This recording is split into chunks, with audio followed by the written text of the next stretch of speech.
Book of Psalms, Psalm 45, King James Version. To the chief musician upon Shoshanim, for the sons of Korah, Maskil, a song of loves. My heart is indeed a good matter. I speak of the things which I have made touching the king.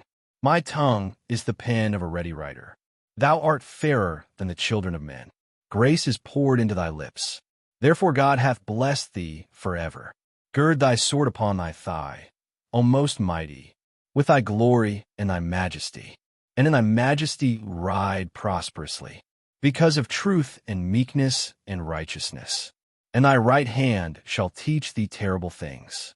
Thine arrows are sharp in the heart of the king's enemies, whereby the people fall under thee. Thy throne, O God, is for ever and ever. The scepter of thy kingdom is a right scepter. Thou lovest righteousness and hatest wickedness. Therefore God, thy God, hath anointed thee with the oil of gladness above thy fellows. All thy garments smell of myrrh and aloes and cassia, out of the ivory palaces, whereby they have made thee glad. King's daughters were among thy honorable women. Upon thy right hand did stand the queen in gold of Ophir. Hearken, O daughter, and consider, and incline thine ear. Forget also thine own people and thy father's house. So shall the king greatly desire thy beauty. For he is thy Lord, and worship thou him. And the daughter of Tyre shall be there with a gift. Even the rich among the people shall entreat thy favor. The king's daughter is all glorious within. Her clothing is of wrought gold. She shall be brought unto the king in raiment of needlework.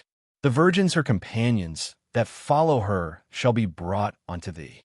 With gladness and rejoicing shall they be brought.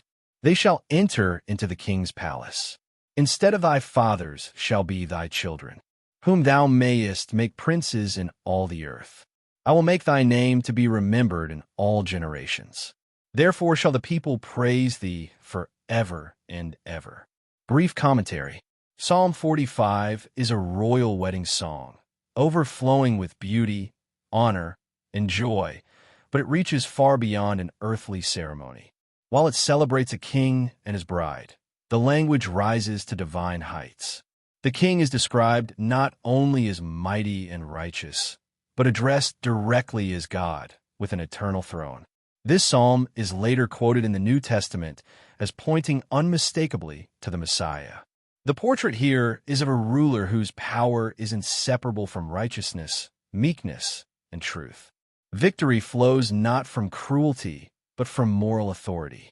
The anointing with the oil of gladness speaks of divine favor, joy, and calling that surpasses all others. The bride's procession reflects devotion and transformation, leaving former ties to belong fully to the king.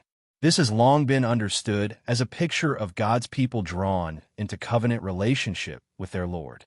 Psalm 45 reminds us that God's kingdom is not only powerful, but beautiful, not only just, but joyful, and that the reign of the true king will be praised through all generations, forever and ever.